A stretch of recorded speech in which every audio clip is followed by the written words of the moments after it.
Hey everybody, Kurt Henry, mortgage broker at the Mortgage Center. I just wanted to start by saying that many questions are coming up to us these days with people asking about whether or not it makes sense to break their current mortgage in order to get today's lower rates. So the current 5-year fixed rates, for instance, are between 4.1 to 4.8%. Today's February 28th as I'm recording this video. And so the question is, if you have a higher rate than that, does it make sense to break the mortgage to get the lower rates? So that depends on a calculation that we can do. Sometimes people are thinking that it makes more sense to wait to see if rates go down further before looking into it.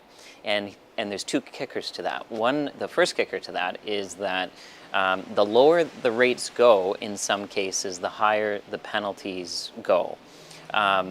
And the second kicker is that in many cases, when the rates go over or go under a certain point, the current rates, that is, when they go under a certain point, it can trigger a different calculation for the penalty that's calculated on your mortgage. So therefore, the best time to break your mortgage to get the lower rates is not necessarily when the current rates are the lowest.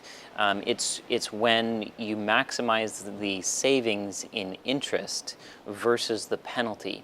And again, that's a calculation that we can do. So if you have any questions on that, the best way for us to do the calculation is for you to let us know of 5 things. And those 5 things are the mortgage balance, the interest rate, the maturity date on the mortgage, the payment on the mortgage and frequency, and also the penalty on the mortgage. So the way to find out the penalty is to call the lender. You could ask them, hey, if I pay off the mortgage today, as an example, what's the penalty to break the mortgage? And when you ask them that question, just ask them the other 4 questions as well. Let me know what they say with those 5 items, and then we can do a calculation, and I can send you a report that shows you the output of that calculation. Okay, if you have any questions on that, just feel free to reach out, and we'd be happy to help. Thanks, everybody.